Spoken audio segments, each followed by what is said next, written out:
Okay, number 1. Each year, Tom drives 500 miles. Use the information to fill in the table. Plot the ordered pairs. So each year, he drives 500 miles. So in 2 years, he would drive 1,000 miles, right? 10,000 miles. So I'm basically going to multiply my number of years times 5,000.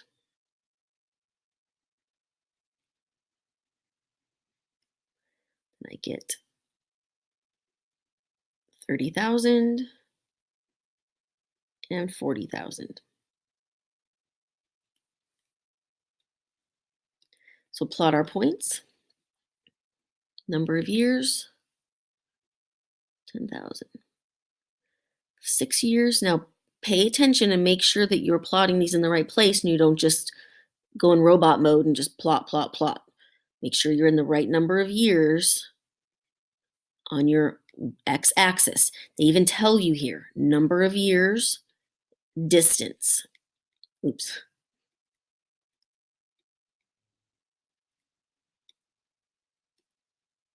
Oh, goodness. Okay. So 6 years, 30,000. 8 years, 40,000.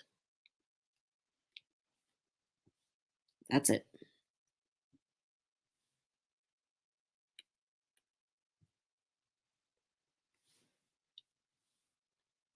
Number 2, determine if the relation is a function.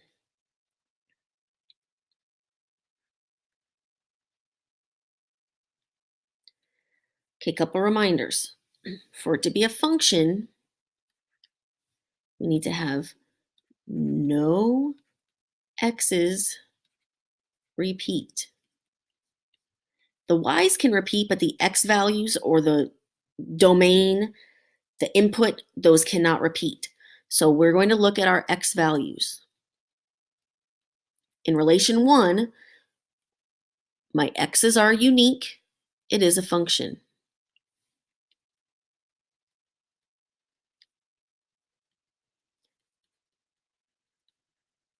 So if the x's are unique, it's a function. Let's look at relation 2. My x's are unique. There are nothing's repeating. It's a function. Now with these mapping, basically what this is saying is rock matches with 8. There's only one rock and it matches to 8. Pencil, there's one pencil and it matches to 2. There's one tree, matches to 7. Now sun matches to 8 and sun matches to 7. So it's basically like there are 2 suns. There's a sun that goes to 8 and a sun that goes to 7. Because these repeat, it is not a function. So if we look at relation 4, W only matches to one number. So if I were to list relation 4 as ordered pairs, I could say W matches to chair, S goes to chair, but S also goes to moon. I have a repeat, S repeats, automatically not a function. Because I have 2 arrows coming from the domain. Notice, I didn't even look at the range. I don't even care what the range is. I don't care what this second value is or the y value. We only look at the domain or the input, the y coordinate. This is it. This is all we're looking at, x coordinates. That's it.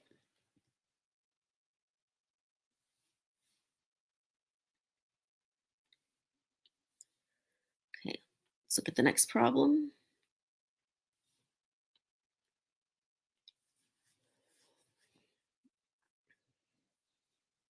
Three airplanes are traveling at constant speeds. For each distance traveled depends on the time, as shown below. So we have airplane A, B, and C. It says, what is the speed of each airplane? So we want to find the rate of change,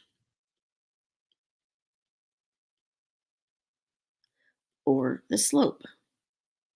So I need to find the slope of airplane A, B, and C, and I will find the speed of my plane. How many meters per second?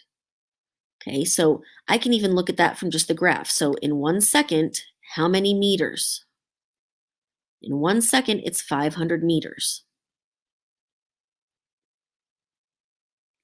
If I wanted to get my rise over run, I go from 0 to 500. My run goes from 0 to 1. 500 over 1 is 500.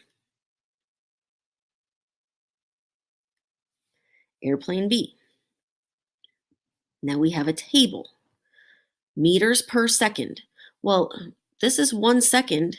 In 1 second, we went 460 meters, right? You can literally get it from the table. If you want to try to do, the formula from the table, it's change in y over change in x.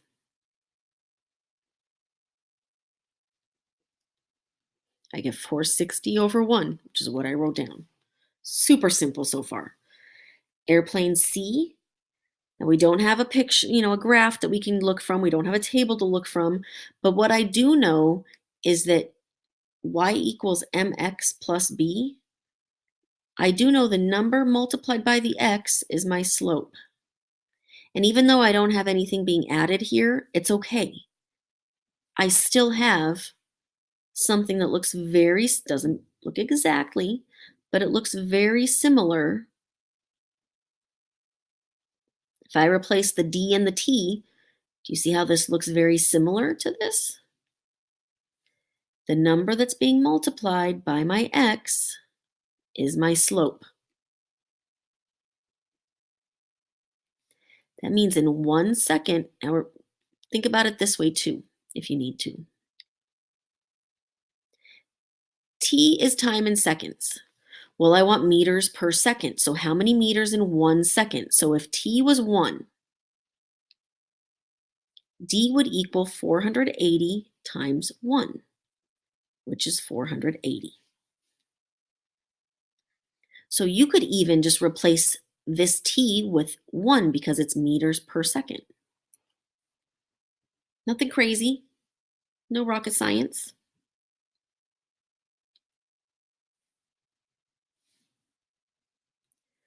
Let's scroll this down a little bit here. Is there more questions? Which airplane is the slowest? Well, this was 500, this was 490, and this was 480. Is that right? I'm sorry, 500, 460, and 480.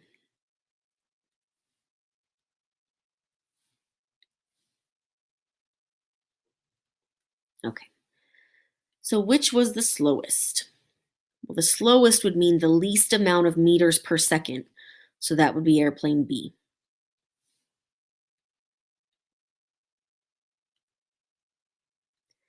How far would each travel in 3 seconds? So if it's 500 in 1 second,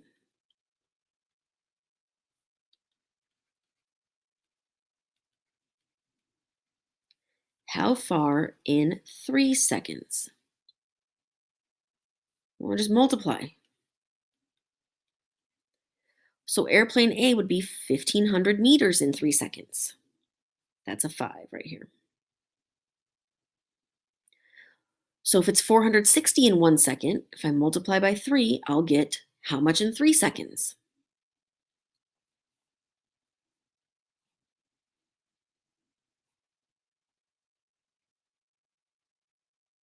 Just doing a little work on the side. 1380. And airplane C is 480 in 1 second. If I multiply by 3, I'll get how much in 3 seconds? 1,440.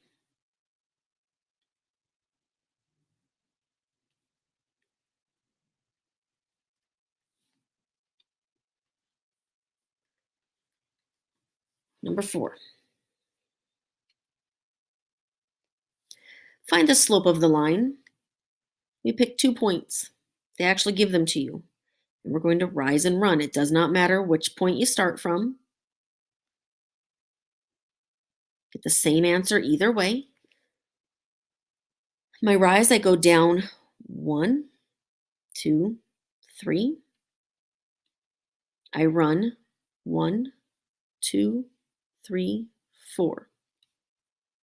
My slope is -3/4. If you struggle with the positives and the negatives and deciding, which way to go and what number to use and all that, try it like this. Just count distance. 1, 2, 3. So don't worry about up and down, left and right, any of that. Just count straight distance. 1, 2, 3, 4. So I know my slope is 3/4. Now, if I look at my line here, is my line going down or up from left to right?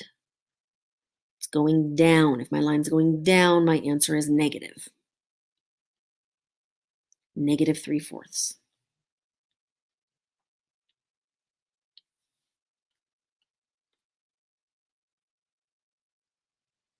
Number 5, same type of question. Find the slope.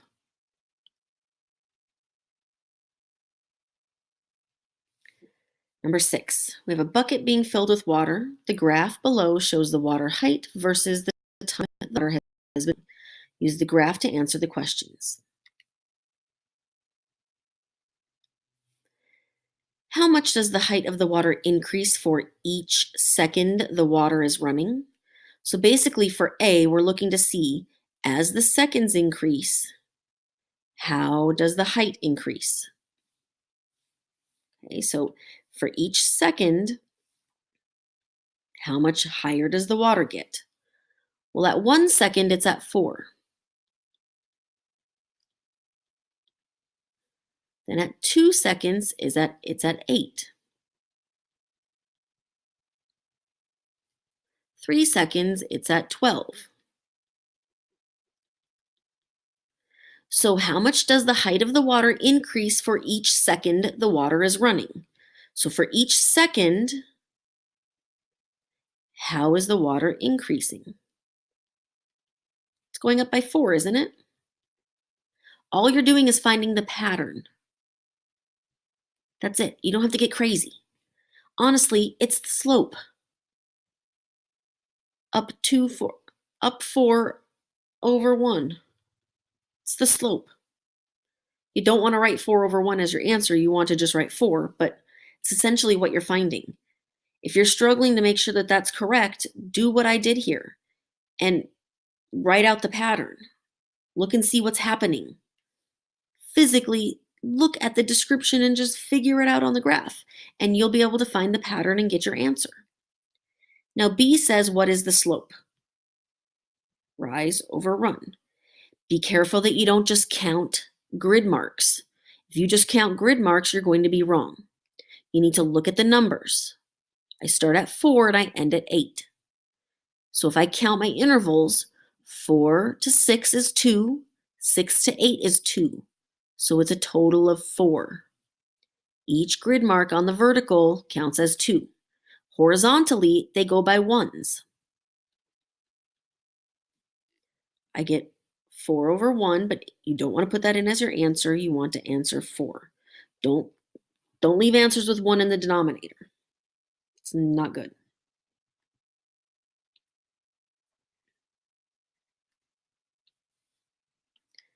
Number 7, same type of question. Number 8, write an equation in slope-intercept form for a line with the slope 8, y-intercept -8. Y equals mx plus b is our formula for slope-intercept. Okay, so when they say slope-intercept form, this is what they mean. M is the slope, b is the y-intercept. That's why it's called slope-intercept form. So if my slope is 8, instead of an m, I'm going to put an 8. If the y-intercept is -8, instead of a b, I'm going to write -8. Alex will not let you put this into the answer. Alex does not like positives and negatives next to each other like this, parentheses or not, doesn't like it. So we're going to have to undo the additive inverse.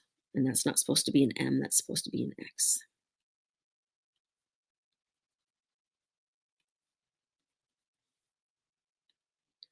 So my final answer will be y equals 8x minus 8. That is what you'll have to write in there. And they give you this little symbol right there. So you'll have to type y equals 8x minus 8.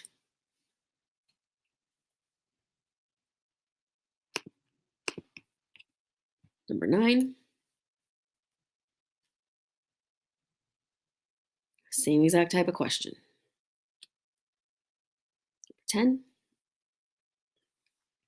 Write an equation for the line below. So according to the last two problems, we had this equation and we were given the slope and we were given the y-intercept. And once we had those two things, it was really easy to make an equation.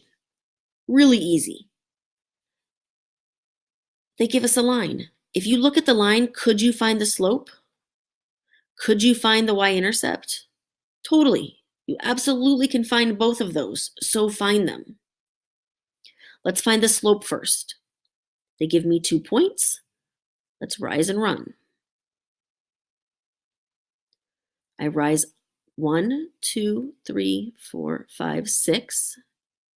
And I run 1, 2, 3, 4, 5, 6, 7, 8. Simplify it to 3/4. Good. Let's find the y-intercept. The y-intercept is where the line crosses the y-axis, right? The line crosses the y-axis at 0. So when I write my equation, I get y equals my slope, x plus b, which is my y-intercept. So I get y equals 3/4 x plus 0. Well, now you don't put plus 0 as an answer. It's just silly. So all we're going to type is y equals 3/4 x. I don't need the plus 0. It's not necessary. That's it.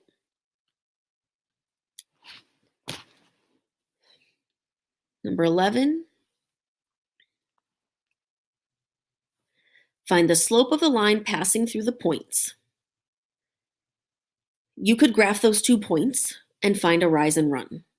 No problem. So again, you could graph the points, find your rise and run. Or you can use this little formula that a lot of you probably remember. Rise over run. The rise is how we go up and down, right? It's how the y changes. y2 minus y1, that's how the y changes. Run is left and right. It's how the x values change. x2 minus x1 is how my x values change. Okay, so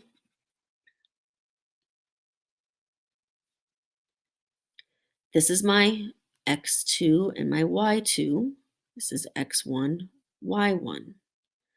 So y2 minus y1 over x2 minus x1. Be very, very careful when you have negatives involved. It's 5 minus -3. Be very careful. Add the opposite here, just to make my life a little easier. 9 minus 3 is simple. You can add the opposite if you want, but it should be pretty easy to get 6. 5 plus 3 is 8. My slope is 3/4.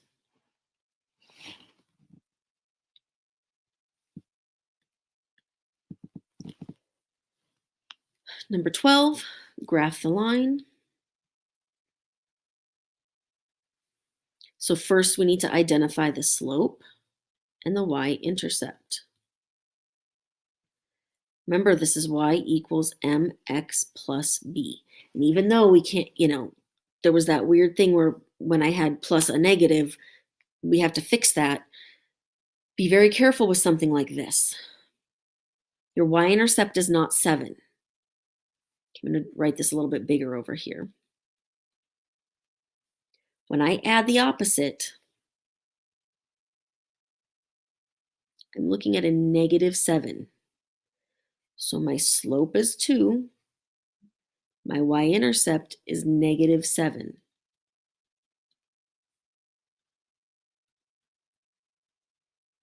Okay. So what we're going to do is we're going to start with the y-intercept. Remember, the y-intercept is the b. It's where we begin. B is where we begin. Begin at -7. The slope is the m. It's how we move. I move by 2. If I look at rise over run, it's 2 over 1. So I'm going to rise 1, 2. I'm going to run 1. And there's my next point. Rise 2, run 1. There's my next point.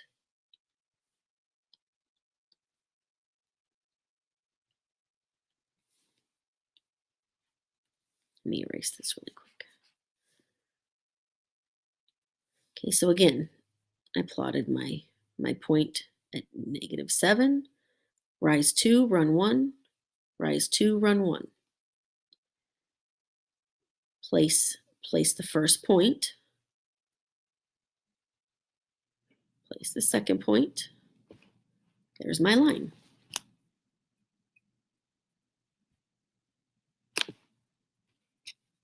$13.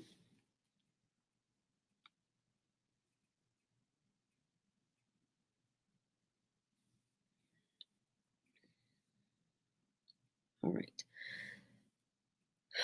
Graph the line with the slope of 1 passing through point 43. Okay, we never did this in class, but it's actually really easy. It's one of the easiest things.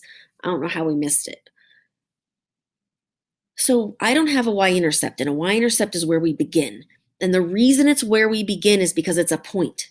Okay, if I gave you the slope and just said, go graph a line, you would probably ask me, well, where do I start the line? Where do you want your line at? You gave me the pattern, but I don't know where you want the line. That's what the y-intercept does. The y-intercept tells you where to start your pattern from. Okay, if I said there's a list of numbers and they all go up by 2s, give me the list. Well, you would say, well, where does it start, right? So with this pattern of a slope being 1, it starts here. It's not a y-intercept, but it's a point. So what you're going to do is you'll take your pencil and you're going to plot a point at 4, 3. That's where we start. Now my slope is a 1. So it's going to be, let me make my room here. It's going to be 1 over 1, right? Rise over run. Rise 1, run 1. You only need 2 points to make a line. Place the first point, place the second point. You're done. That's it. Super easy.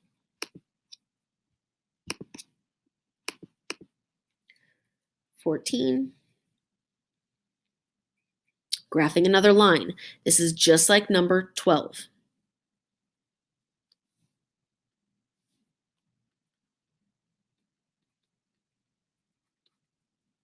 Same process.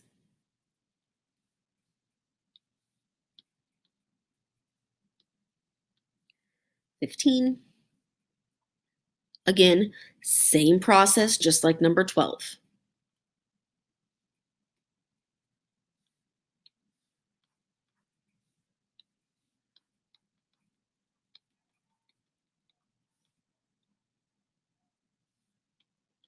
$16.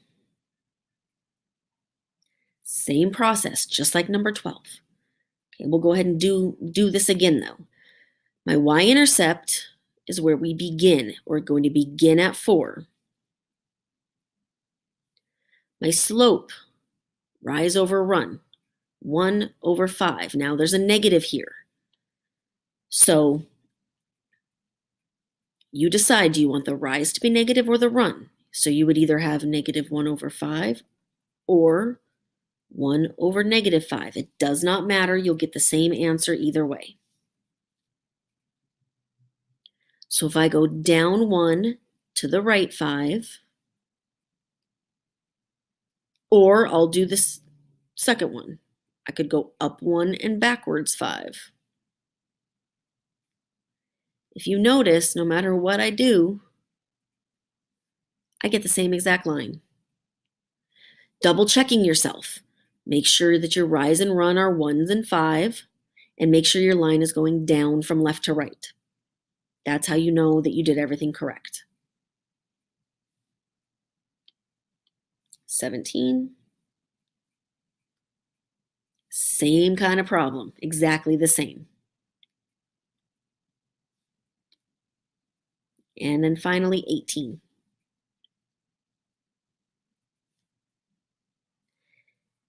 Now 18 again is one that's we haven't gotten a chance to really get through, but it's not hard. So we're going to take a look at it. So it says choose the graph that gives the best representation. So what's happening with these pictures before I even get into the situation? We have speed and time. So what's happening in my graph here is this is time moving. And this is the speed of whatever this person's doing. So as time goes on, so in 1 second, speeds up. 2 seconds is going really, really fast. So whenever this line goes up, that means that as time is passing, the speed is increasing. Do you see how speed stays the same? So speed is staying the same as the time moves on. That doesn't mean she stopped. That just means she's not going any faster or slower. She's going the same exact speed. And then when my line goes down, that means the speed is going down over time, so she's slowing down. So that's kind of how these work. Okay, so let's take a look at our situation. Anne begins her jogging workout by running faster and faster for about a minute. So her speed is increasing for about a minute. So if we look at our graphs, this first graph, her speed is increasing. Look at number 2. This means she starts out really fast. At the very beginning of her time, she's going fast. You see how the line's going down? This means her speed is decreasing. This says she's going faster. That's out. Look at the next one. Her speed is going down from the beginning. That means this is out. She's not going faster. See this one? This means over time she is staying the same speed. The only one that has her increasing her speed is the first one. Without even looking at the rest of it, I can tell that's the answer. Now we are going to look at the rest, but it says once she hits a comfortable pace, she runs at that pace for several minutes. So this means she's going flat. She's running at the same pace. Even here, she's running at the same pace. The only difference is this. It says she runs faster and faster for a minute. Then she's at a comfortable pace for several minutes. That means she's going really fast for a short time and she's going the same for a little while longer. Do you see how in my first one, this increase is very quick and then it stays the same for a while? Okay, this third one, she starts increasing. That's no good either. And this last one, she's increasing. That's no good either. And finally, then she gradually slows down to a stop. Well, here's our slowdown. Here's a slowdown. This is the same. And nothing happens at the end here. So all of the scenarios match 1. Each of these others have parts that don't match. Okay, let's look at B. A sightseeing ship is stopped in the water for an hour. So stopped in the water for an hour. That means that the distance is not changing. So the distance is how far the boat is going over time, okay? So the ship is stopped in the water. Over time, the distance is not changing. That means this stopped. This means that the distance is going lower. So the distance is going down as time goes by. That's out. For number 3, this means my distance is going up over time. It's not staying the same. It's not stopped. This is out. Number 4, it's staying the same. So that means it's stopped. So far, 2 and 4 are my option, or 1 and 4 would be the option. Let's look at the next part. Then the captain heads the ship back to shore at a constant rate. So it heads back to shore at a constant rate. So if this is shore right here, here he's going back towards shore. See how he's going down towards the shore? This is going down towards the shore. So we're still in the running. These are out completely. We're not even going to look at those again. And the last part says the ship docks at the shore for a while, then returns to sea. So it says it docks at the shore. If this line right here is shore, does the first boat ever get there? The boat never gets to shore. This is out. Do you see how the line is flat at 0? This means over time, as time goes by, the ship stays at shore, then returns to the sea. This is the boat going back to sea. That's our answer. This is a tough one. It's probably going to be one of those where if you do it right, you'll get some bonus. And that's it.